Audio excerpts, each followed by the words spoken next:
एक आदमी मंदिर में सेवक था। उसका काम मंदिर की साफ सफाई करना था। भक्तों और श्रद्धालुओं द्वारा दिए गए दान में थोड़ा बहुत उसे मंदिर के पुजारी द्वारा दे दिया जाता था। इसी से उसकी गुजर बसर चल रही थी। वह अपनी जिंदगी से बहुत परेशान और दुखी था। मंदिर में काम करते करते वह दिन भर अपनी जिंदगी को लेकर भगवान से शिकायतें करता रहता था। एक दिन शिकायत करते हुए वह भगवान से बोला, भगवान जी, आपकी जिंदगी कितनी आसान है। आपको बस एक जगह आराम से खड़े रहना होता है। मुझे देखिए, कितनी कठिन जिंदगी जी रहा हूँ मैं। दिन भर कड़ी मेहनत करता हूँ, तब कहीं 2 समय की रोटी नसीब हो पाती है। काश मेरी जिंदगी भी आपकी तरह होती। उसकी बात सुनकर भगवान बोले, तुम जैसा सोच रहे हो वैसा नहीं है। मेरी जगह रहना बिल्कुल आसान नहीं है। मुझे बहुत सारी चीज़ें देखनी पड़ती हैं, बहुत सी व्यवस्थाएं करनी पड़ती हैं। ये हर किसी के बस की बात नहीं है। भगवान जी, कैसी बात कर रहे हैं आप? आपका काम आसान ही तो है। आपकी तरह तो मैं भी दिन भर खड़े रह सकता हूँ। इसमें कौन सी बड़ी बात है? मंदिर का सेवक बोला, तुम नहीं कर पाओगे। इस काम में बहुत धैर्य की आवश्यकता पड़ती है। भगवान जी ने सेवक से कहा, मैं ज़रूर कर पाऊंगा। आप मुझे एक दिन अपनी ज़िंदगी जीने दीजिए। आप जैसा बताएंगे मैं वैसा ही करूंगा। मंदिर का सेवक जिद करने लगा। उसकी जिद के आगे भगवान मान गए और बोले, ठीक है, आज पूरा दिन तुम मेरी जिंदगी जियो।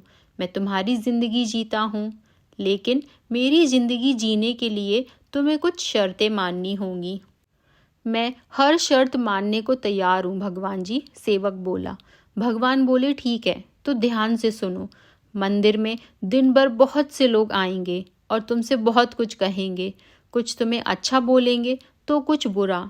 तुम्हें हर किसी की बात चुपचाप एक जगह मूर्ति की तरह खड़े रहकर धैर्य के साथ सुननी है और उन पर कोई प्रतिक्रिया नहीं देनी है। सेवक मान गया। भगवान और उस आदमी ने अपनी जिंदगी एक दिन के लिए आपस में बदल ली। सेवक भगवान की जगह मूर्ति बनकर खड़ा हो गया। भगवान मंदिर की साफ सफाई का काम निपटाकर वहां से चले गए। कुछ समय बीतने के बाद मंदिर में एक धनी व्यापारी आया। भगवान से प्रार्थना करते हुए वह बोला, भगवान जी, मैं एक नई फैक्ट्री डाल रहा हूँ। मुझे आशीर्वाद दीजिए कि यह फैक्ट्री अच्छी तरह चले और मैं इससे अच्छा मुनाफा कमाऊं। प्रार्थना करने के बाद वह प्रणाम करने के लिए नीचे झुका तो उसका बटुआ गिर गया। जब वह वहां से जाने लगा तो भगवान की जगह खड़े मंदिर के सेवक का मन हुआ कि उसे बता दें कि उसका बटुआ गिर गया है, लेकिन शर्त अनुसार उसे चुप रहना था। इसीलिए वह कुछ नहीं बोला और खामोश खड़ा रहा। इसके तुरंत बाद एक गरीब आदमी वहां आया और वो भगवान से बोला, भगवान जी, बहुत गरीबी में जीवन काट रहा हूँ। परिवार का पेट पालना है, माँ की दवाई की व्यवस्था करनी है। समझ नहीं पा रहा हूँ कि इतना सब कैसे करूँ।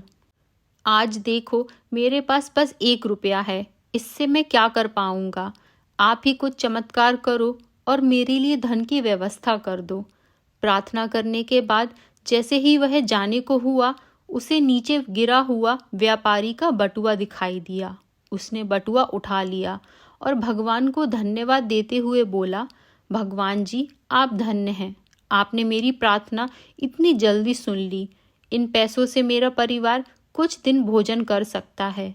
माँ की दवाइयों की भी व्यवस्था हो जाएगी।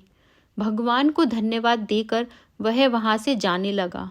तब भगवान बने मंदिर के सेवक का मन हुआ कि उसे बता दें कि वह बटुआ तो व्यापारी का है, उसे मैंने नहीं दिया है। वह जो कर रहा है वह चोरी है। लेकिन वह चुप रहने के लिए विवश था, इसलिए मन मारकर चुप खड़ा रहा। मंदिर में आने वाला तीसरा व्यक्ति एक नाविक था। वह 15 दिन के लिए समुद्री यात्रा पर जा रहा था। भगवान से उसने प्रार्थना की कि उसकी यात्रा सुरक्षित रहे और वह सकुशल वापस आ सके। वह प्रार्थना कर ही रहा था कि धनी व्यापारी वहां आ गया। वह अपने साथ पुलिस भी लेकर आया था। नाविक को देखकर वह पुलिस से बोला, मेरे बाद ये मंदिर में आया है, जरूर इसने ही मेरा बटुआ चुराया होगा, आप इसे गिरफ्तार कर लीजिए। पुलिस नाविक को पकड़कर ले जाने लगी। भगवान बने आदमी को अपने सामने होता हुआ ये अन्याय सहन नहीं हुआ। शर्त अनुसार उसे चुप रहना था, लेकिन उसे लगा कि बहुत गलत हो चुका है। यदि अब मैं चुप रहा तो एक निर्दोष आदमी को व्यर्थ में ही सजा भुगतनी पड़ेगी। उसने अपनी चुप्पी तोड़ते हुए कहा, आप गलत व्यक्ति को पकड़कर ले जा रहे हैं। ये बटुआ इस नाविक ने नहीं, बल्कि इसके पहले आए गरीब व्यक्ति ने चुराया है। मैं भगवान हूँ और मैंने सब देखा है। पुलिस भगवान की बात कैसे नहीं मानती। उनकी बात मानकर उन्होंने नाविक को छोड़ दिया और उस गरीब आदमी को पकड़ लिया जिसने बटुआ लिया था। शाम को जब भगवान वापस आए तो मंदिर के सेवक ने पूरे दिन का वृतांत सुनाते हुए उन्हें गर्व के साथ बताया कि आज मैंने एक व्यक्ति के साथ अन्याय होने से रोका है। देखिए, आपकी जिंदगी जीकर आज मैंने कितना अच्छा कर्म किया है। उसकी बात सुनकर भगवान बोले, ये तुमने क्या किया? मैंने तुमसे कहा था कि चुपचाप मूर्ति बनकर खड़े रहना, लेकिन वैसा ना कर तुमने मेरी पूरी योजना पर पानी फेर दिया। उस धनी व्यापारी ने बुरे कर्म करके इतना धन कमाया है, यदि उसमें से कुछ पैसे गरीब आदमी को मिल जाते तो उसका भला हो जाता और व्यापारी के पाप भी कुछ कम हो जाते। जिस नाविक को तुमने समुद्री यात्रा पर भेज दिया, अब वह जीवित वापस नहीं आ पाएगा। समुद्र में बहुत बड़ा तूफान आने वाला है। यदि वह कुछ दिन जेल में रहता तो कम से कम बच पाता। सेवक को यह सुनकर एहसास हुआ कि वह तो बस वही देख पा रहा था जो आंखों के सामने हो रहा था। उन सब के पीछे की वास्तविकता को वह देख ही नहीं पा रहा था। जबकि भगवान जीवन के हर पहलू पर विचार कर अपनी योजना बनाते हैं और लोगों के जीवन को चलाते हैं। तो इस कहानी से हमें यह सीख मिलती है, हम सब भी भगवान की योजनाओं को समझ नहीं पाते। जब हमारे साथ कुछ गलत हो रहा होता या हमारे हिसाब से कुछ नहीं हो रहा होता है तो अपना धैर्य खोकर हम भगवान को दोष देने लगते हैं। हम ये समझ नहीं पाते कि इन सब के पीछे भगवान की कोई ना कोई योजना छुपी हुई है। ऐसे समय में हमें भगवान पर विश्वास रखकर धैर्य धारण करने की आवश्यकता है। इसीलिए चिंता ना करें। यदि आपकी मर्जी से कुछ नहीं हो रहा तो इसका अर्थ है कि वह भगवान की मर्जी से हो रहा है, और भले ही देर से ही सही, भगवान की मर्जी से सब कुछ ही अच्छा होता है। जय श्री राम। अगर आपको यह वीडियो अच्छी लगी हो तो हमारे चैनल को सब्सक्राइब करें। मिलते हैं नए वीडियो के साथ, तब तक के लिए राधे राधे।